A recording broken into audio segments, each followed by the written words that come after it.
Get ready to immerse yourself in the enchanting world of cabinet cards. Each day for the next 8 days, I'll be sharing the past. I'll be unveiling one cabinet card from my friend's collection along with a free printable of that card. These cabinet cards hold a glimpse into a bygone era.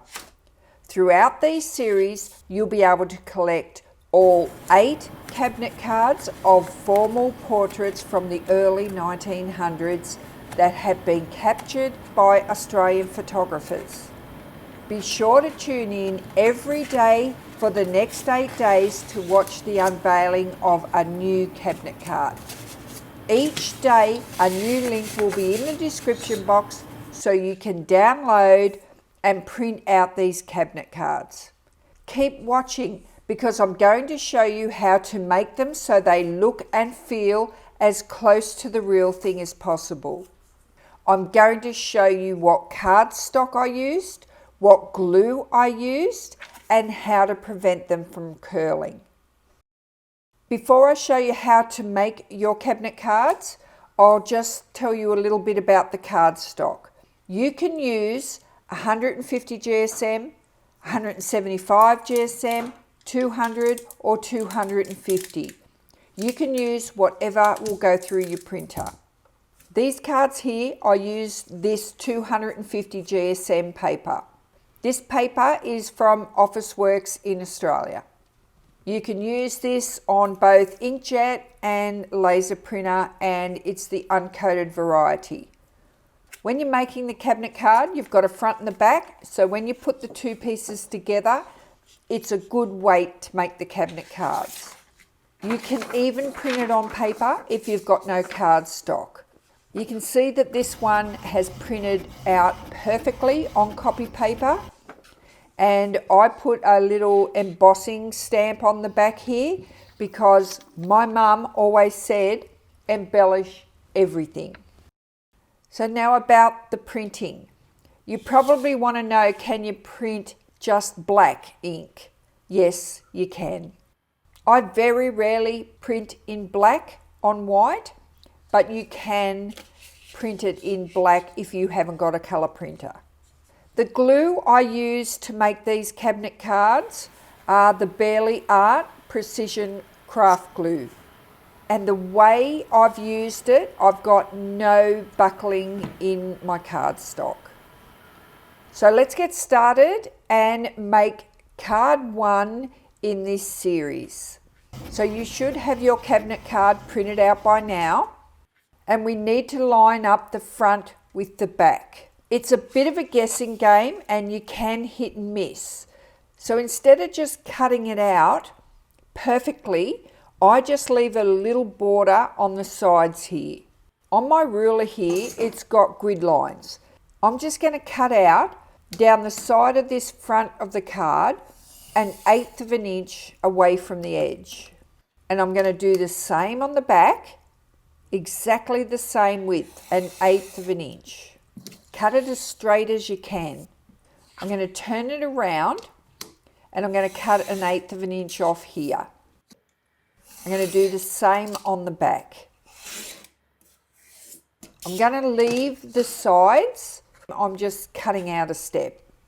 So when you put them together like this, you can hold it up to a window and that way you'll be able to line up the front to the back.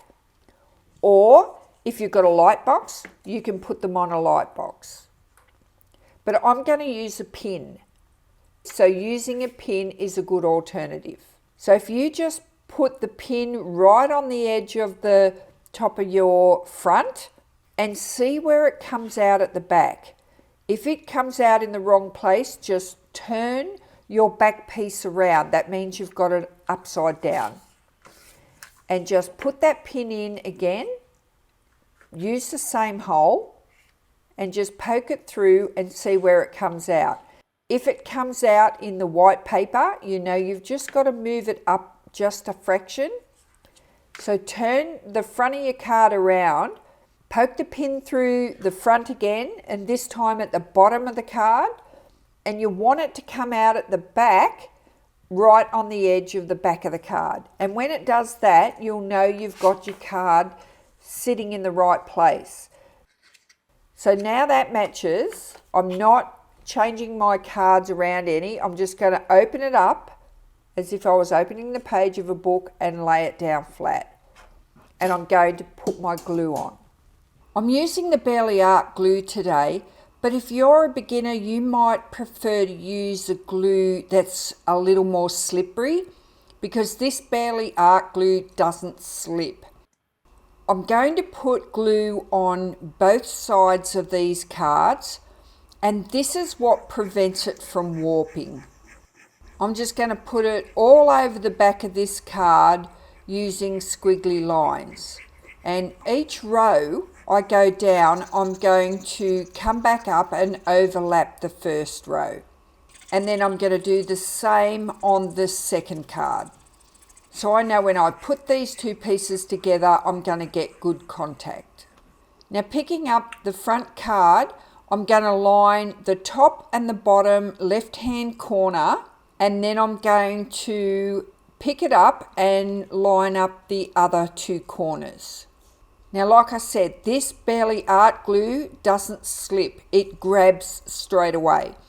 When I put the pin through this end of the card, it's a little bit out. And when I put it through this end, it's spot on. And I'll show you how I fix the other end when we're trimming up. I'll show you what I mean by how well this glue sticks. So when I try and move the card, there's no way I can get it to move. It's stuck. So I'm just going to commit and get my bone folder and smooth it right down. I'm going to go all over the card on both sides and flatten it right down. What this will do is any raised bits of glue from where I applied it, it will get flattened right down. If you haven't got a bone folder, just use the palm of your hand. You can even use a ruler. Now, because I've left a border around the edge of the card, I've got really good glue contact, and I can trim it back to that dark line around the edge of the card. So I'm cutting off all the way across. I'm not trying to cut out my corners at this stage. I'm leaving my corners all the way across, up and down. If you're using a pair of scissors, you just go ahead and cut them around so you can see the little white tips here. But I'm using a tiny corner punch, and I'm just going to snip off those corners. You can put your corner punch all the way in or just take off the white part of your cabinet card. You're going through two thicknesses of cardstock, so you may need to put your punch down on the table. Now we've got our print on the front and the back, and our cabinet card is cut out nice and neat, but you're still left with the white part of the cardstock before we printed it, and you can see that on the edge here. So you can also see that we've got no buckling in this card whatsoever because we glued both sides of our cardstock before we put it together. Now, because these cabinet cards are 100 years old, they're not perfect. We're not going to get them perfect. So what we need to do is either trim them here where this white bit is, or colour them with ink. I'm going to do a bit of both. Now, I should have done this before I rounded my corners, but I forgot. So I'm going to take off the tiniest little bit here, just off one side, and then I'm going to colour it with the ink. I'm not going to try and take off all of that white because it'll ruin my card. So I'm just going to trim it a little bit and re-punch those corners. See that little bit of white here? I can fix that with the ink. So I'm going to use the Tim Holtz Black Soot here. It's a pretty good match. And I'm starting from the back. I'm not coming into the center of the card. I'm only putting the ink on right on the edge.